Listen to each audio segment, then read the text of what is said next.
Whenever we think about a kid coming to the center and what that must feel like for them, I always try to think about what is, the worst experience I've ever encountered. They're usually clinging to their parent or very shy or very scared. They are also seeing that their parents are scared. I think there's a lot of feelings that are going through children.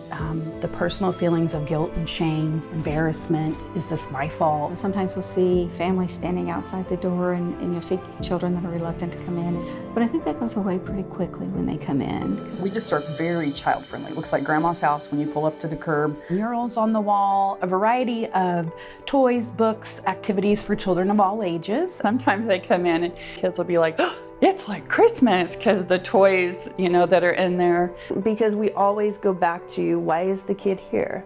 They're coming to the center to share one of the most horrific experiences that they've gone through, and that comes with a lot of emotion and a lot of anxiety and a lot of fear. So that when they come in, they can kind of, maybe for a brief moment, not think about really where they're at. And then they'll see staff welcoming them. We have child advocates that are assigned to work with families. Our child advocates are amazing. They are just there to be for the family and the child. We've learned that if the parent feels supported, the child's more likely to succeed and go forward. They identify barriers, like maybe parents don't have gas money to get here. We'll supply the gas card. Be it housing, employment, health care, clothing, food assistance. By supporting the parent, that ultimately puts the child first.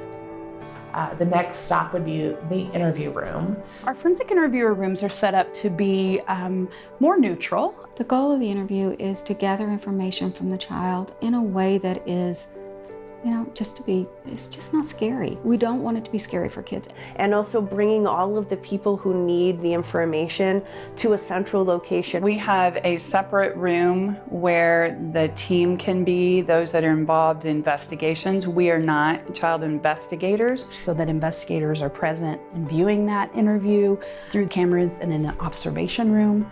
Again, that helps to reduce the amount of times that people have to talk to the children. I think it's probably hard for the child, they relive everything that happened to them in an interview. It prolongs the trauma for a child when they have to retell the story over and over. It adds to the emotional toll.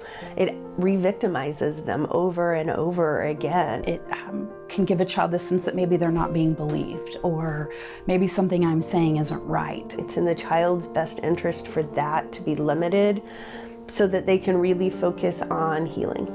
They have their checkup following their forensic interview. Our medical rooms are designed to look as non-medical as we can. So we have these fantastic murals in all of the rooms. We have hidden things, so I'll ask him, I'm like, hey, can you see if the octopus on the wall, what's different about it while I'm doing their exam? They can have the kids find the things that are out of place or unusual. Well, they can be doing that while the medical staff is doing what they need to do, and the kids not even realize really what's happening sometimes. I would tell them, we're here to do your healthy checkup. And this is your chance to tell me if you have any boo-boos that you would like me to check. And so when I do their exam, it is so reassuring for me to be able to tell the child, you are normal. Children come here worried that because something has happened to them, that there's something wrong with their body. And they're like, they'll ask me, am I okay?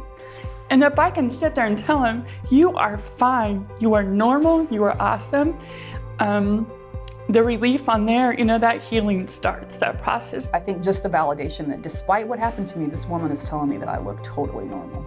The outcome is that we can empower them, and so that healing can start. It's a long road, it's a marathon for them, obviously, but that they're gonna be heard. It feels good when you can see a weight lifted off of the child after our interview.